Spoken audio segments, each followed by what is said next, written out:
The year is 1396. You are a priest standing in the cold stone halls of Westminster Abbey. Your breath fogged by the autumn air, you clutch your prayer book tightly, watching in awe as the servants bustle around. The whispers among the courtiers say they are preparing for the most extraordinary royal wedding England has ever witnessed. The bride, they say, is a princess from France, the daughter of King Charles. You have blessed many marriages in your lifetime. You have joined countless hands in holy matrimony, but you have never seen such a flurry of activity at court. When the great oak doors open and the wedding procession enters, your eyes widen in astonishment. The groom, 29-year-old King Richard II, cuts a striking figure with his tall and stately bearing. His golden hair shimmers in the light filtering through the stained glass windows. Walking beside him is a child, whose tiny hand, barely reaching his elbow, is completely lost in his gloved palm. This little princess, who can't be more than 6 or 7, leans against the altar railing, trying to balance herself. She's in an ornate French dress, her dark hair braided with pearls weighing down her tiny head. This is Isabella Valois, the new Queen of England. You've seen brides as young as 12 or 13 all your life. Political marriages were the way of noble families, after all. You understand the times you live in. Life is short and uncertain. The Great Plague had come just 50 years ago and taken half the population. Kings must secure alliances whenever they can, and marriages seal treaties more permanently than any parchment or seal. You watch the child's face as the ceremony begins. She looks more curious than frightened. Her large dark eyes take in the splendor around her. High Gothic arches, flickering candles, nobles dressed in the finest silks and velvets. As King Richard recites his vows, his voice is gentle, almost protective. This isn't a monster taking a child bride for his base desires. This is a king fulfilling his duty for the future of his kingdom, establishing peace with France through this most sacred bond. The marriage will not be consummated. Everyone understands this. The little queen will be raised and educated in the English court until she comes of age. This is how it works. You bless their union in a calm voice, but your heart flutters strangely as you pronounce them husband and wife. As you watch this little girl become Queen of England, you can't help but wonder what fate awaits her in the treacherous game of royal politics. If you enjoy learning the hidden truths of history before delving into these forgotten stories of survival and suffering, consider hitting the like button and subscribing for more content like this. And please comment below to let me know where you're listening. It's incredible to me that we can explore these ancient stories together, connecting time and space with our shared curiosity about the past from different parts of the world. Isabella Valois' marriage to Richard II was never going to be a love story. The French proposal was audacious in its scope. They offered not only the hand of the king's eldest daughter, but also a dowry of 800,000 francs, a substantial sum to replenish England's war-depleted treasury. More importantly, they proposed a 28-year truce, long enough for an entire generation to grow up without war. There was a significant snag. Isabella was only 6 years old. Even by medieval standards, this was an unusually young age for a royal bride. Most political marriages involved girls at least approaching puberty, but French negotiators argued that this youth was an advantage. The marriage would symbolize a new beginning, untainted by the hatred and bad blood that characterized relations between the two kingdoms. Isabella would be raised at the English court, learning English customs and loyalties. When she grew up to rule as queen consort, she would be as English as she was French. Richard's advisors were divided. Some saw the wisdom in the proposal. The dowry alone would finance the royal family for years, and the extended truce would allow England to focus on other threats, particularly the growing power of Scotland and the ongoing rebellions in Ireland. Others worried about the precedent set by marrying such a young child, fearing it would shock even medieval nobles. But Richard himself was preoccupied with something else entirely. When court observers saw the miniature portrait of Isabella sent by the French ambassadors, they noticed a softening in her expression. Here was a child in need of protection, guidance, and care. Some whispered, "Who knows?" The childless king saw in this arrangement not only a political alliance, but also an opportunity to become a father as well as a husband. Negotiations dragged on for months. Ambassadors crossed the channel repeatedly to finalize the complex details. Every aspect of Isabella's future life was discussed and codified. She would keep her French servants and maids of honor. She would be allowed to practice French customs and exchange letters with her family. Most importantly, all parties agreed that the marriage would not be consummated until she reached physical maturity. This protection was explicitly written into the treaty. Meanwhile, in Paris, 6-year-old Isabella played with her dolls. She was unaware that her fate was being decided in the council chambers and written down in documents sealed with wax and ribbon. Her tutors began teaching her English phrases, and tailors began working on a dowry fit for a queen. She was told she would marry a great king from beyond the sea. But at 6, this concept was no more real than the fairy tales her nannies told her at bedtime.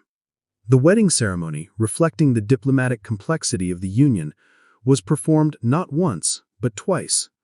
Isabella was only 7 years old when she married the king on October 31, 1396, in the English-controlled port of Kassel. This first ceremony was primarily an intimate affair, attended by negotiators and high-ranking nobles from both kingdoms. As English territory within French territory, the castle provided neutral ground for this historic moment. Standing in the castle's great hall, Isabella must have been overwhelmed by the solemnity of the moment. She wore a gold gown so heavily embroidered and adorned with pearls that she needed assistance to walk.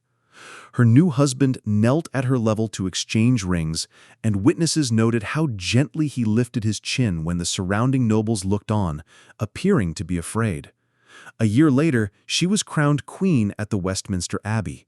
Several people reportedly died in the crowds that gathered to catch a glimpse of his famous young bride. The English public had heard stories about their new child queen, and the excitement drew large crowds to London for the coronation. The ceremony itself was a magnificent royal spectacle designed to demonstrate to both the English nobility and foreign observers that this unusual marriage had the full support of the crown. Isabella was carried through the streets of London on a stretcher adorned with English roses and French lilies, symbolizing the union of the two kingdoms. She wore a crown specially made for her small head, and her train was carried by the English duchesses chosen as her guardians and tutors.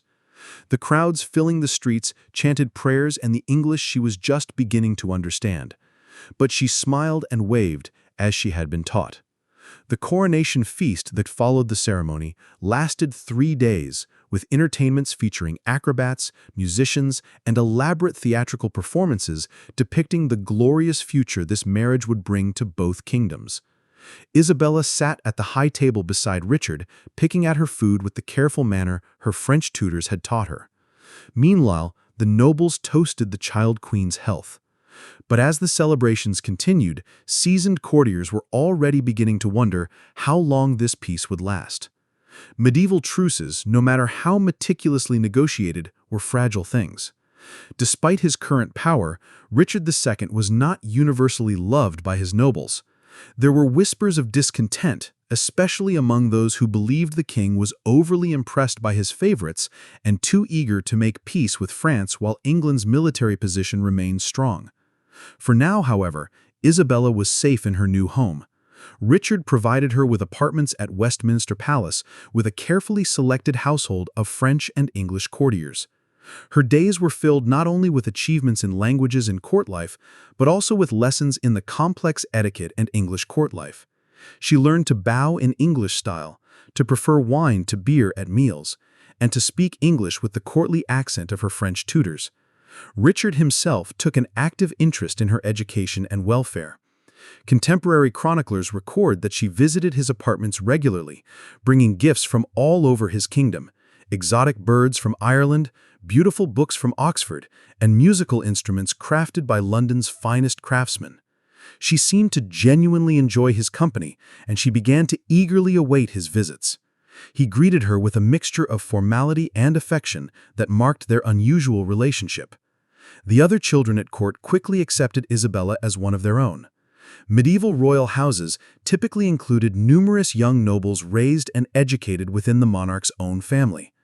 Isabella formed a special friendship with the daughters of Richard's supporters, girls around her own age, who helped her navigate the subtle hierarchies and unwritten rules of English noble society. Her favorite friend was Margaret Holland, the daughter of one of Richard's half-brothers.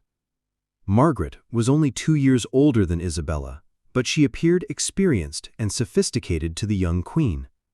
It was Margaret who taught Isabella English children's games, helped her understand which ladies-in-waiting could be confided in, and warned her about political currents that even children couldn't fully escape. The two girls would spend hours in Isabella's private garden, making crafts, while Margaret explained to her the lineages of English noble families and the old feuds that still simmered beneath the surface of courtly politeness. Isabella was a fast learner, and her French perspective on English politics provided insights that surprised her older friends. "Why do the English nobles seem to watch each other so carefully?" Isabella once asked Margaret. "There are factions and quarrels in France, but here everyone seems to be waiting for something to happen." Mature beyond her years, Margaret explained that Richard's reign had been fraught with conflict with his nobles almost from the beginning. There had been a great rebellion when he was young, and he had never fully forgiven those who opposed him. Meanwhile, many of the great lords believed that Richard was too fond of court favorites and too willing to ignore their advice on matters of war and government. "The king is strong now," Margaret said, "but power in England must be shared with the nobles. Your marriage helps him because it brings peace with France. But some think this shows that he is weak, that he prefers negotiation to conquest." Isabella absorbed these lessons with the seriousness of a child beginning to understand that her life was interconnected with powers far greater than herself. She began to observe the interactions at court with new eyes. When Richard entered a room, certain nobles would bow deeply, while others offered more reserved ovations. Isabella noticed how quiet she became, how conversations changed when he appeared, and how even her French ladies-in-waiting carefully chose their words when discussing political matters. The years 1397 and 1398 passed peacefully for Isabella. She grew from a small child into a more confident girl, fluent in English, with a more sophisticated understanding of court life. Richard continued to treat her with fatherly kindness, and she began to feel truly at home in England. The massive stone walls of Westminster became familiar rather than intimidating, and she could navigate the complex maze of corridors and rooms without getting lost. Her education went beyond typical feminine achievements such as manual labor and music. Richard insisted that she learn to read and write both French and English, and her tutors included some of the kingdom's finest scholars. She studied history, particularly the chronicles of the English and French kings, learning about the great figures whose actions shaped the world she lived in. One of her favorite subjects was maps. A learned man named Master William, her tutor, a scribe, would spread large scrolls on the study floor. He would show her the extent of both kingdoms and explain how geography had influenced the centuries-long conflict. Isabella would kneel beside these maps, tracing the coastlines with her finger. She would imagine ships ferrying armies and ambassadors back and forth across the channel. "Look, Your Majesty," she would say, pointing to the narrow stretch of water between Dover and the castle. "This little strip of water has been both a bridge and a barrier between our peoples. Your marriage represents the hope that it can finally serve as just that bridge." Isabella nodded solemnly, understanding that, even at 8 years old, she represented something greater than herself. She wasn't just a girl learning to be a queen. She was a living symbol of peace between two nations that had been enemies for longer than anyone could remember. But symbols, as Isabella was about to learn, could be fragile things in the violent world of medieval politics. The first signs of trouble came in early 1399 when Isabella noticed a change in the atmosphere at court. Conversations would stop more abruptly when he appeared. Men exchanged anxious glances when they thought he wasn't looking. Even Margaret Holland, though trying to maintain her usual routine, looked distracted and worried. Richard himself was different. He visited Isabella's apartments less frequently, and when he did, he appeared absent-minded. Sometimes he would peer out the windows, as if expecting to see ships on the horizon.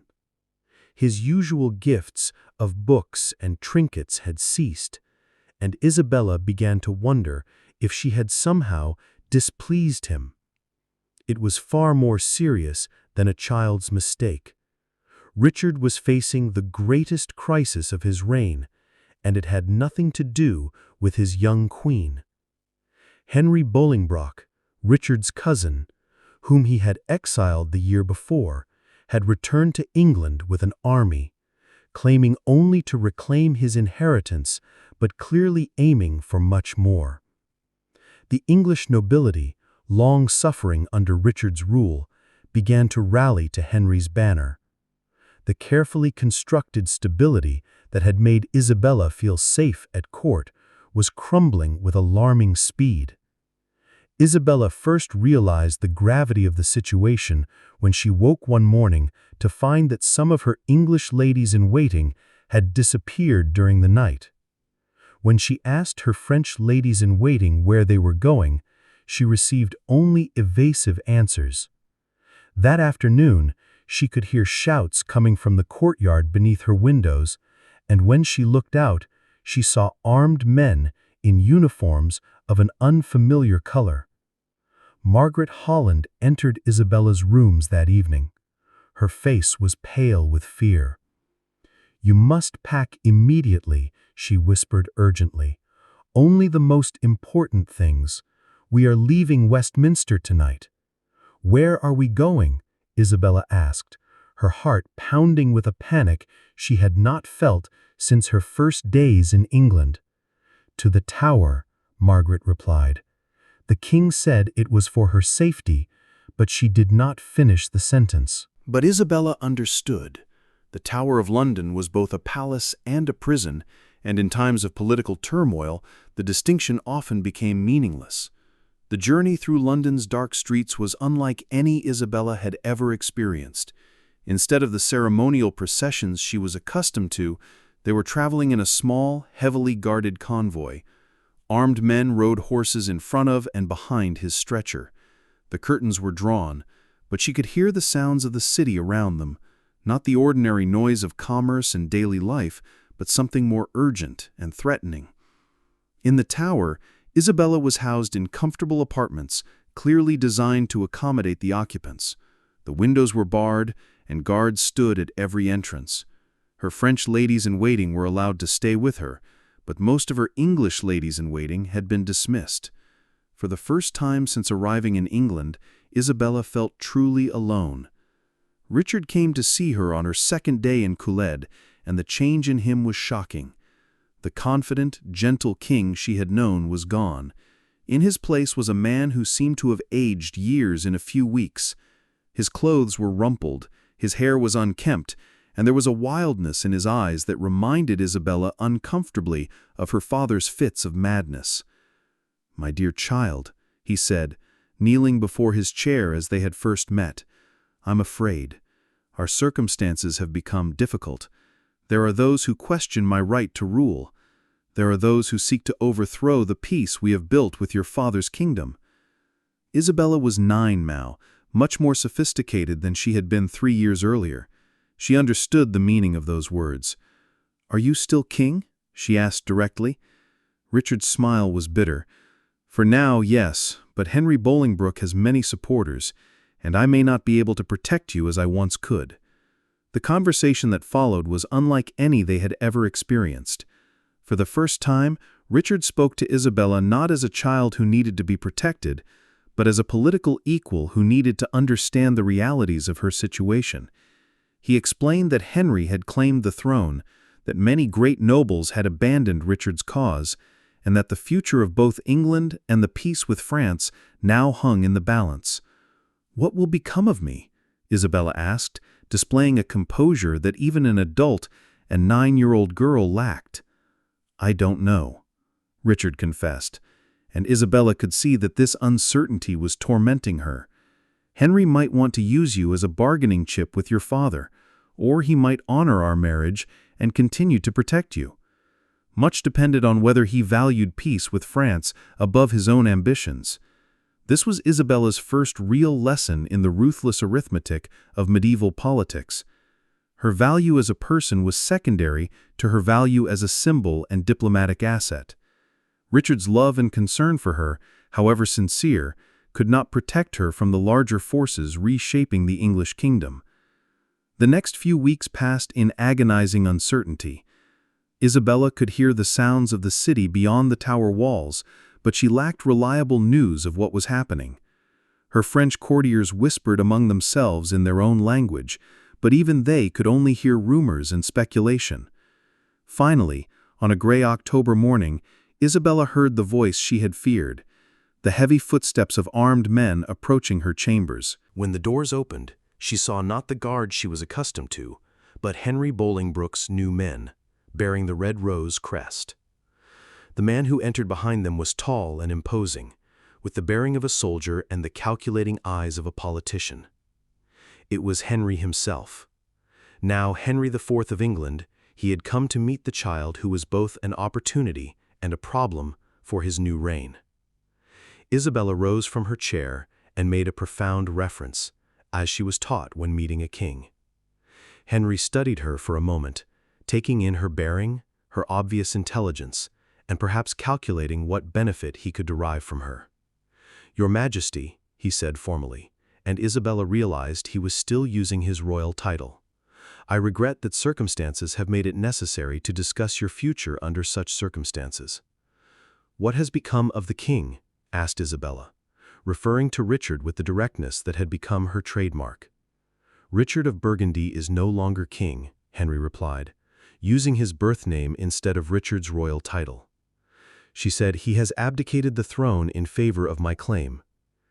Isabella knew enough about politics to know that abdication likely meant she was forced to abdicate, but she did not object to this euphemistic statement. Instead, she asked the most important question for her immediate future.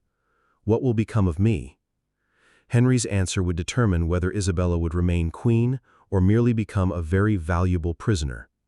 Her fate depended on the new king's assessment of how best to exploit the peace treaty with France, whether to maintain it or risk war for other political objectives.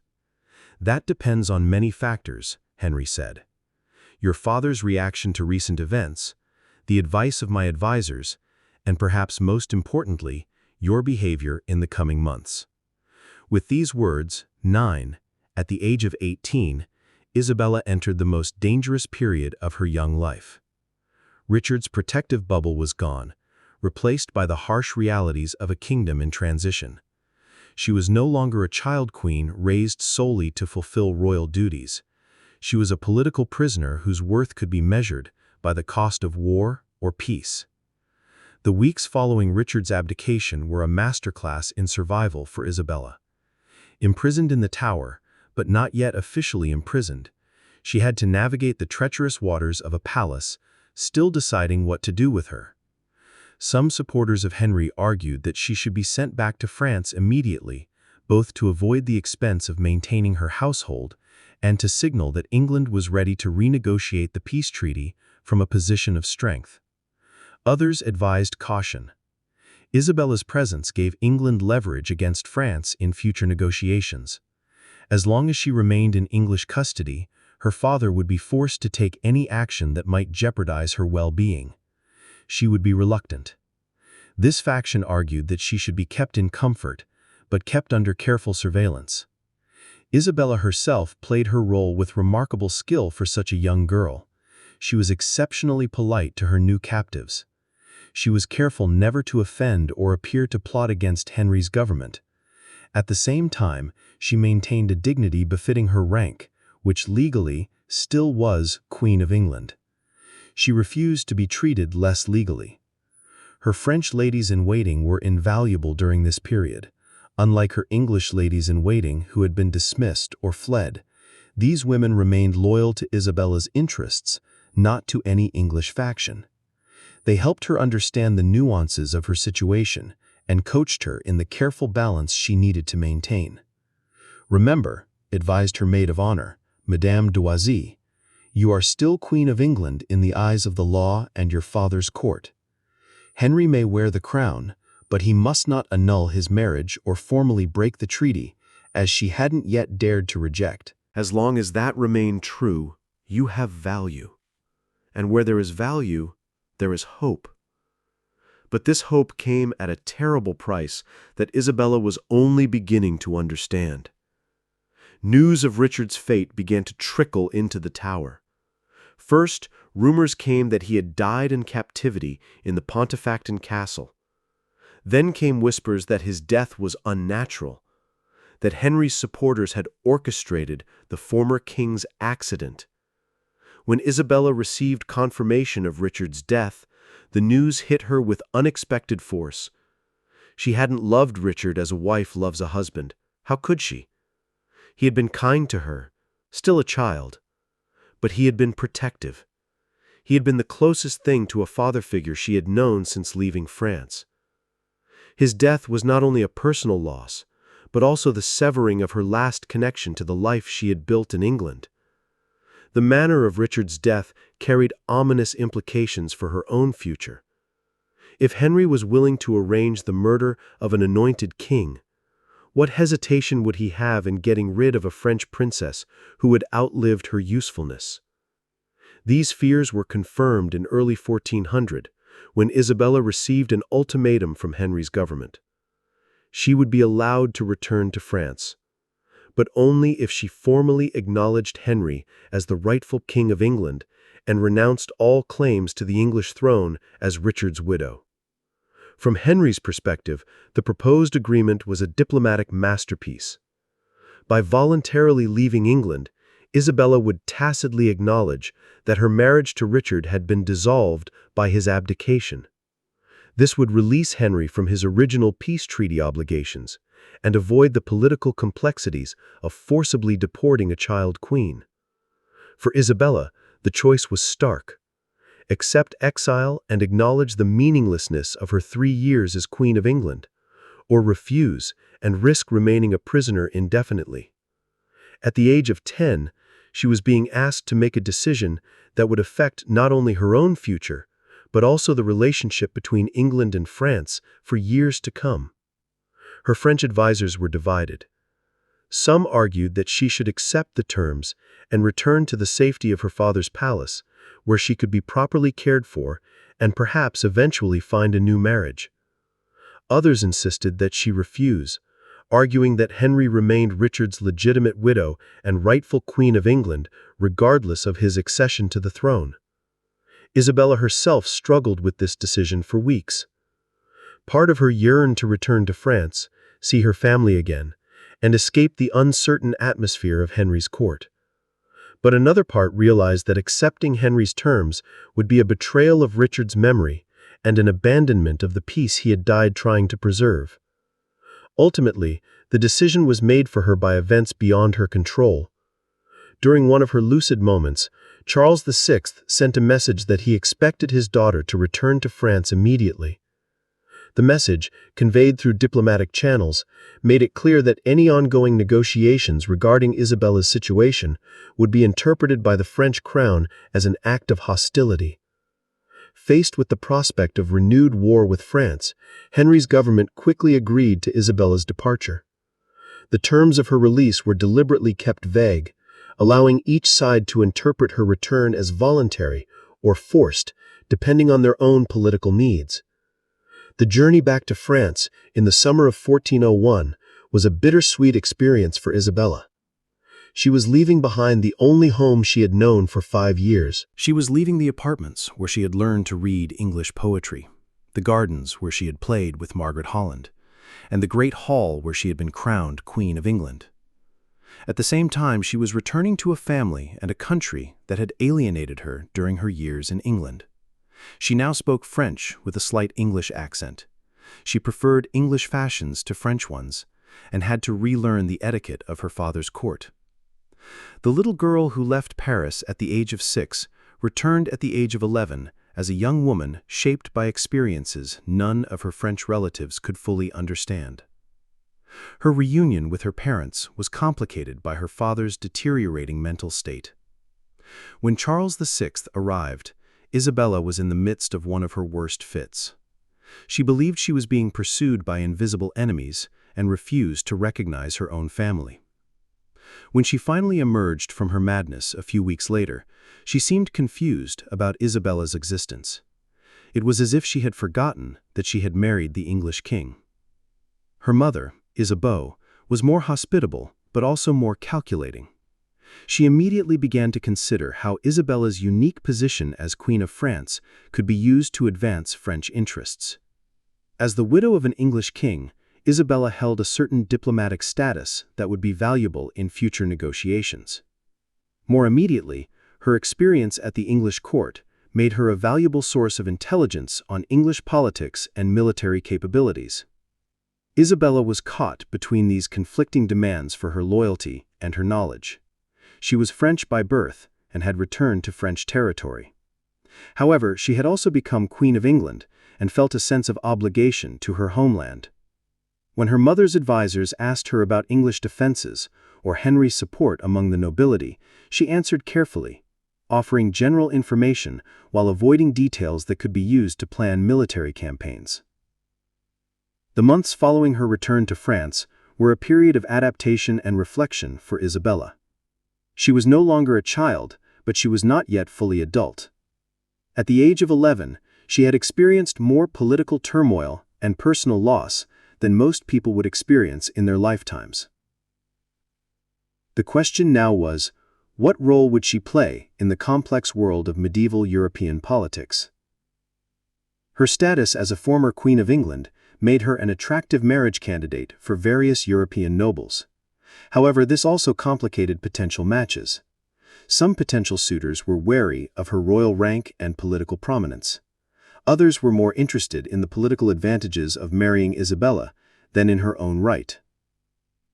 Isabella, however, had strong opinions about marriage based on her experiences with Richard. She had seen how political marriages could provide protection and stability, but she had also experienced how quickly such arrangements could collapse when circumstances changed. Any prospective husband needed to understand that she was not only a diplomatic asset, but also a young woman with her own intelligence, preferences, and ambitions. The French court in 1401 was a dangerous place for Isabella, a woman with complex loyalties. The ongoing war with England meant that anti-English sentiment ran high among the nobility, and Isabella's years as Queen of England made some courtiers view her with suspicion. She had to avoid showing too much sympathy for English interests, while also being careful not to betray the genuine affection she felt for Richard and some of his supporters. At the same time, her father's mental instability meant that the French government was effectively controlled by rival noble factions, each seeking to advance its own interests. Isabella had to navigate these factional disputes while avoiding being used as a pawn by any one faction. Her mother, Isabeau, proved both a protector and a potential threat.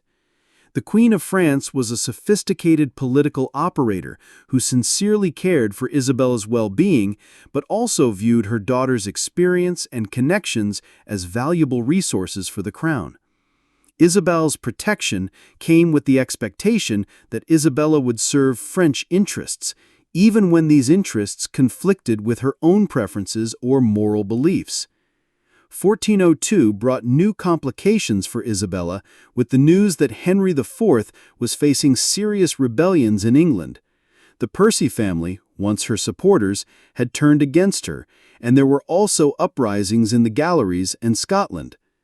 Some at the French court argued that this was an opportunity to invade England and restore the legitimate dynasty, perhaps with Isabella playing a symbolic role as the legitimating widow of the last Plantagenet king.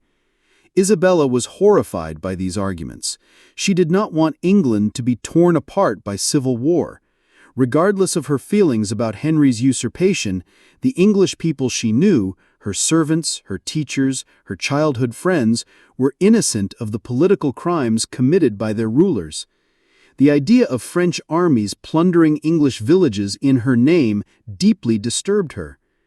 When asked directly about her opinion on potential military action against England, Isabella chose her words carefully. She pointed out that any invasion would likely result in heavy losses on both sides, that the English people would rally to defend their homeland regardless of their feelings toward Henry, and that success was by no means guaranteed given England's natural defenses and military traditions. Her reluctance to support anti-English action earned her some criticism from French hawks who accused her of divisive loyalties. However, Isabella's position was supported by more moderate voices at court who argued that peaceful relations with England served French interests better than renewed war. These political tensions came to a head in 1403 when representatives of Charles, Duke of Orleans, approached Isabella with a marriage proposal that would once again radically change her life. The Duke of Orleans was Isabella's cousin, the son of her father's brother, and one of the most powerful nobles in France. She was 29, the same age Richard had been when he married Isabella. However, this time, the age difference seemed less significant given that Isabella was now approaching 14. The proposed marriage was attractive on several levels. It would keep Isabella within the French royal family and prevent her from becoming a diplomatic asset for a foreign power. It would also align her with one of Europe's most cultured and sophisticated courts. For Isabella, the Duke of Orleans was known as a skilled military commander as well as a patron of the arts and literature. For Isabella personally, this match offered the promise of a marriage based on mutual respect rather than pure political calculation. She had met her cousin several times during her childhood, and he had always treated her with kindness and tact. More importantly, he was mature and experienced enough to be a true partner rather than simply another protective figure. Negotiations for this marriage took place against the backdrop of continuing chaos in England and a growing French confidence that Henry IV would not be able to recover from the early difficulties of his reign.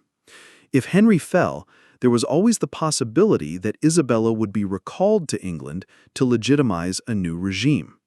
This potential complication made the timing of Isabella's remarriage crucial from a French perspective.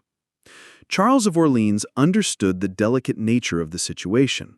He was not simply seeking a wife, he was also potentially allying himself with a woman who might one day be called upon to play a role in English politics. This added an unusual layer of complexity to their courtship, even by the standards of medieval aristocratic marriages. When Isabella first met Charles to seriously discuss marriage, she was struck by how different he was from Richard. While Richard was gentle and somewhat otherworldly, Charles was passionate and intensely interested in the world around him. He spoke to her not as a child to be protected, but as an equal whose opinions and experiences mattered. "I want you to understand," one of them said in private conversations, "I'm not trying to marry the former Queen of England. I'm trying to marry Isabella of Valvally, a remarkable young woman who has survived the courts of 2 kingdoms and emerged with dignity." Isabella felt a genuine attraction to Charles in a way she had never experienced before. At 14, she was no longer a child, and the feelings that awoke within her were those of a young woman discovering her own desires and preferences.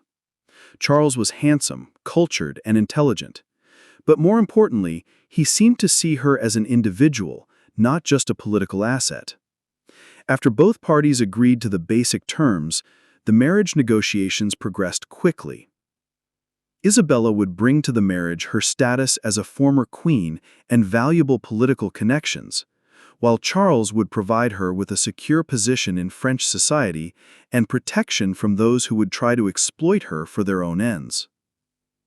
The wedding took place in Notre Dame Cathedral in Paris in June 1406.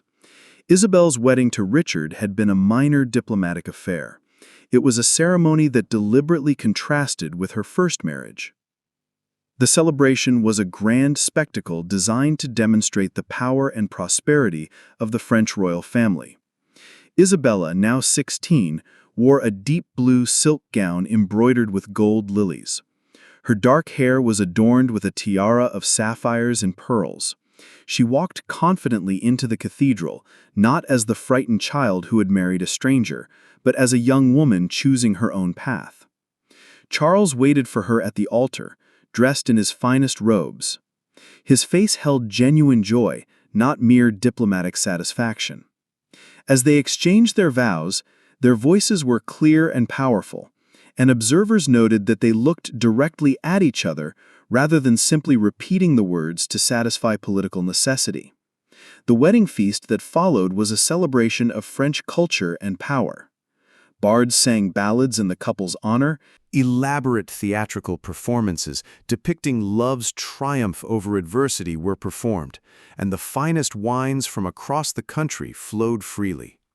Isabella found herself relaxing and enjoying the festivities in a way she had never been able to during her time in England. More importantly, for the first time since leaving France as a child, she felt she truly belonged. The French court welcomed her back not as a failed political experiment, but as a valued member of the royal family, one who had gained wisdom and experience from her trials. The early years of Isabella's marriage to Charles were among the happiest of her life. Charles proved not only a devoted husband, but also an intellectual companion who shared her interests in literature, music, and art. The Blois-Decky Palace became a center of cultural sophistication, attracting poets, scholars, and artists from across Europe. Isabella threw herself enthusiastically into her new role, patronizing poets and commissioning illuminated manuscripts. She established a scriptorium where monks copied and preserved important texts, and she maintained a correspondence with scholars across Europe. Her experiences in England had given her a unique perspective on European culture, and she used this knowledge to foster intellectual exchange between the French and foreign courts. She also began to develop her own political voice. Charles valued her views on English affairs, but more importantly, he respected her judgment on a wide range of issues affecting their dukes and the kingdom as a whole. Isabella saw herself becoming not merely a decorative wife, but a true partner in governance. The couple's first child, a daughter named Jan, was born in 1407. Isabella approached motherhood with the same intensity she brought to everything else. She was determined to be a more present parent than her own mother had been during the chaos of her father's reign. She insisted on breastfeeding the baby herself. However, despite the protests of the court physicians, who considered this degrading for a duchess, Isabella felt a profound sense of fulfillment upon holding her daughter for the first time. This child would grow up knowing her parents' love and protection, free from the political intrigue that had shaped Isabella's own childhood. In both French and English, she whispered promises to the sleeping baby that Janny would have choices she had never been given. The birth of their daughter strengthened the bond between Isabella and Charles. Charles proved to be a devoted father, spending time with his daughter despite the demands of his political and military responsibilities.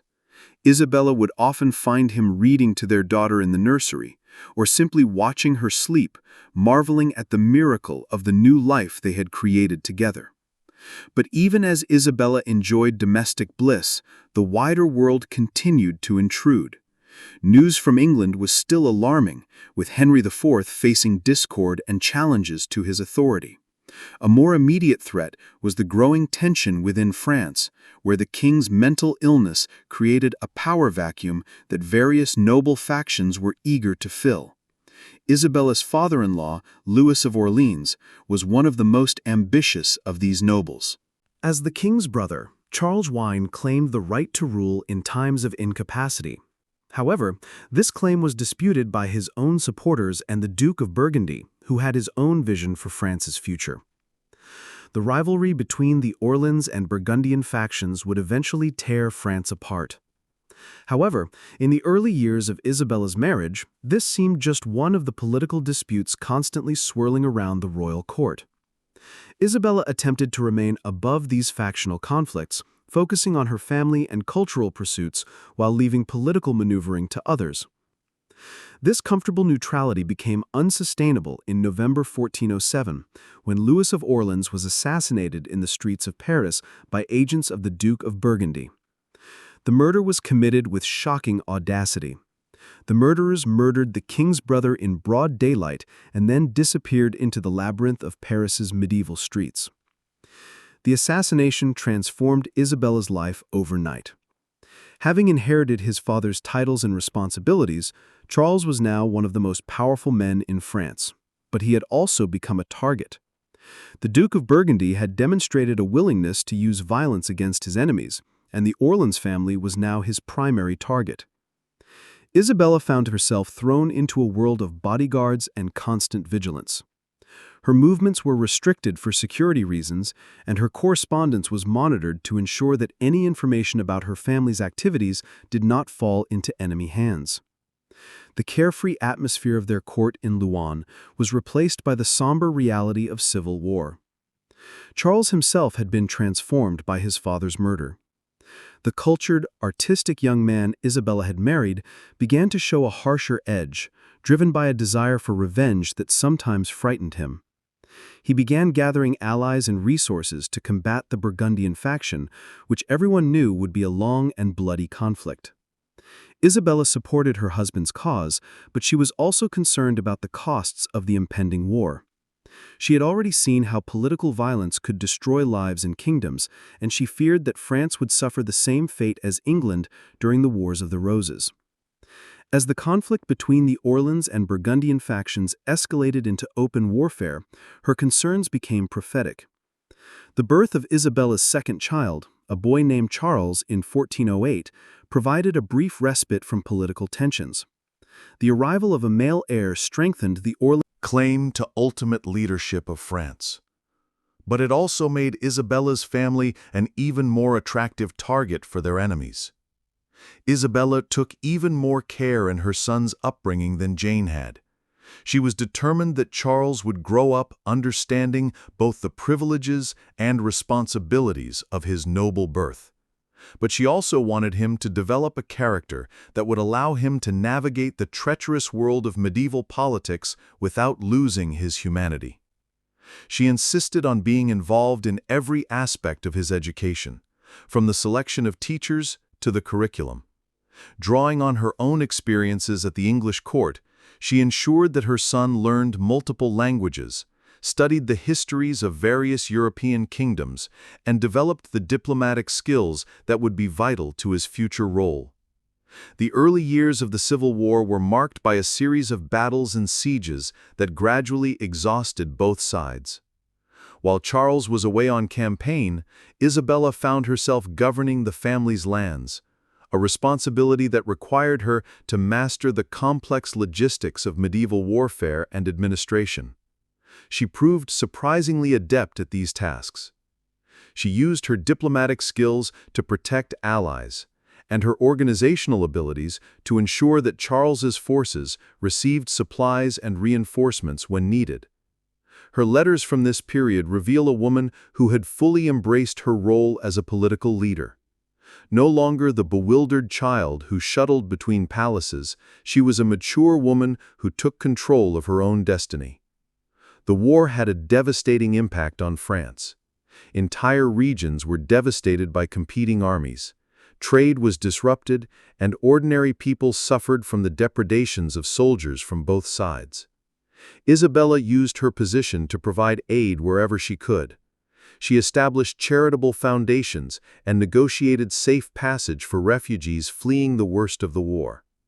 Her efforts to help war victims enhanced her reputation throughout France. She became known not only as the Duchess of Orleans, but as a compassionate leader who remembered her obligations to the common people. This reputation would be treasured in the years to come as the political situation in France grew more complex. The birth of Isabella's third child, a daughter named Margarita, in 1409, was a source of both joy and anxiety. Isabella was now 20 years old, and repeated pregnancies were affecting her health. Medieval medicine understood little about maternal mortality. However, Isabella was astute enough to recognize the risks she faced with every birth. She approached this pregnancy with particular care, following the advice of the best physicians available and preparing detailed instructions for the care of her children should anything happen to her. These preparations proved thoughtful, as complications arose during Margarita's birth, which nearly cost Isabella her life. For several days after the birth, Isabella hovered between life and death, her body weakened by blood loss and infection. Charles rarely left her bedside, and messengers were sent throughout Europe to pray for her recovery. The possibility of her death forced both Isabella and Charles to confront the fragility of their happiness and the uncertain future that awaited their children. Isabella's recovery was slow and incomplete. Childbirth had damaged her health in ways that would affect her for the rest of her life, weakening her and leaving her vulnerable to the various diseases that plagued medieval populations. More urgently, her physicians warned that another pregnancy would likely kill her, advice that profoundly impacted her relationship with Charles. This change in their relationship was difficult for both of them. However, it was especially difficult for Isabella, who had found great joy in the physical expression of her love. The passionate young woman who had discovered her own desires was now forced to suppress them for the sake of survival. Despite these challenges, Isabella and Charles's marriage remained strong. They found new ways to express their love and partnership, focusing on their shared interests in culture and politics. While Charles campaigned against the Burgundians, Isabella became increasingly involved in the governance of their lands, effectively serving as Charles's co-ruler. The year 1410 brought new complications as the Duke of Burgundy began negotiations with the English, attempting to draw Henry IV into the French Civil War on the Burgundian side. The possibility of English intervention terrified Isabella, who feared France would suffer the same devastation that characterized the 100 Years' War. Isabella used her unique position as a former Queen of England to open back-channel communications with the English court.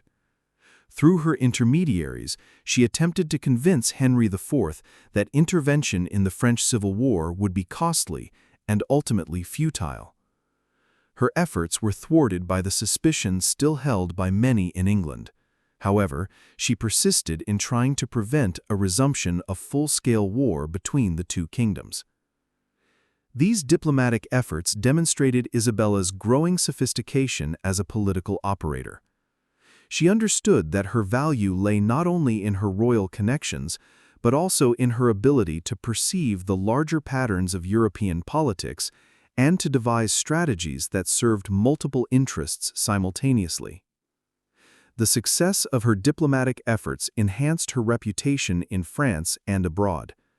She began to be consulted not only on matters affecting her husband's territories, but also on broader questions of French policy. Her views carried weight because of her unique experiences and proven ability to handle complex political situations. Isabella's health continued to deteriorate throughout 1411 and 1412. The damage from Margarita's birth left her vulnerable to respiratory infections, and she suffered from chronic fatigue, which made daily activities increasingly difficult. Feeling her potential limited, she began to devote more time to thought and prayer. Despite her physical frailties, Isabella remained mentally sharp and emotionally involved with her family and responsibilities. She continued to oversee her children's education, manage the family's political affairs, and pursue her cultural interests. Despite her health problems, her determination to live fully inspired those around her. The spring of 1409 brought a brief period of hope with the beginning of preliminary peace negotiations between the Orleans and Burgundian factions. Isabella played a significant role in these discussions, using her diplomatic skills and reputation for fairness to help bridge the gap between the two sides. The negotiations ultimately failed.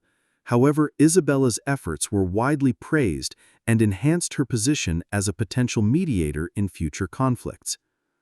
Her ability to work with representatives of both factions demonstrated her political maturity and her determination to find peaceful solutions to France's problems. As 1409 progressed, Isabella's health began to deteriorate more dramatically.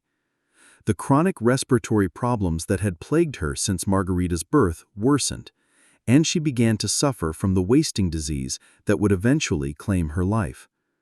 Medieval physicians likely understood nothing about the tuberculosis that killed her, but they could see that her condition was serious. Isabella faced the possibility of death with the same courage she had shown throughout her life. She made careful provisions for her children's future, ensuring their protection and education, no matter what happened to her. She also worked to secure the political position of her husband's faction. She understood that his death could create opportunities for his enemies. She spent her final months preparing for death and cherishing the time she had left with her family. Determined not to be a burden to his loved ones, he insisted on continuing his daily activities as much as possible. His courage in the face of his terminal illness became legendary, inspiring stories and songs to be told for generations. Isabella of Valois died on September 13, 1409, at the age of 20. She had lived a life spanning 3 kingdoms and 2 marriages, experiencing both the heights of royal power and the depths of political uncertainty. Her death was mourned throughout Europe not only by her family and subjects, but also by the many whose lives she had touched through her kindness and wisdom. The funeral procession that carried Isabella's body to her final resting place at the Celestine Abbey in Paris was one of the largest ever seen in medieval France. Representatives from across Europe came to pay their respects to a woman who embodied the complex interactions between personal courage and political necessity that characterized her era. Charles was devastated by his wife's death. He had lost not only a beloved wife, but also a trusted advisor and political partner who had been crucial to his success. The grieving widower would eventually remarry. But he never forgot Isabella or the happiness they had shared during their brief reign. Isabella's children grew up to play important roles in French and European history. Her son, Charles, would become a renowned poet and patron of the arts, while her daughters would make advantageous marriages that strengthened the Orleans family standing. All shared the values their mother instilled in them: courage, compassion, and a commitment to using their privileges to serve others. The political consequences of Isabella's death were felt in France and beyond. Her absence removed a moderating influence from the Civil War, and the conflict between the Orleans and Burgundian factions became even more brutal and destructive. The peace she had worked so hard to achieve remained elusive, and France would continue to suffer from internal divisions in the years to come. However, Isabella's legacy extended far beyond the immediate political consequences of her death. Even in an age when women were expected to be passive political beings, she demonstrated that it was possible for a determined individual to create a space for independent action and moral leadership. Her life story served as an inspiration to other women facing similar challenges. Isabella's example of courage and intelligence was cited by subsequent generations of female rulers and political figures who sought to expand the boundaries of what was possible for women in public life. Modern historians have sometimes struggled to understand Isabella's story. They are torn between admiration for her personal achievements and discomfort with the circumstances that shaped her life. The marriage of a 6-year-old to a 29-year-old violates contemporary sensibilities about childhood and consent, even if we understand the political imperatives that guided such arrangements. But to judge Isabella's world by modern standards is to miss the profound humanity of her story. She was born into a system that treated royal children as diplomatic assets. Yet she managed to transcend these limitations and create a life of true meaning and accomplishment. Their marriages, regardless of their origins, evolved into partnerships based on mutual respect and love. The violence and political instability that marked her era were not the products of a moral failure, but rather the products of a world in which personal security and political legitimacy were constantly contested. Isabella's ability to cope with these challenges while maintaining her integrity and compassion speaks to humanity's enduring capacity for growth and moral courage.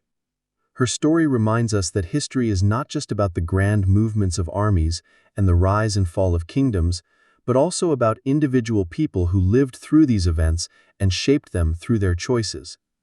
Isabella of Valois chose to be more than a victim of circumstance, and in doing so, she created a legacy that transcended the specific political arrangements of her time.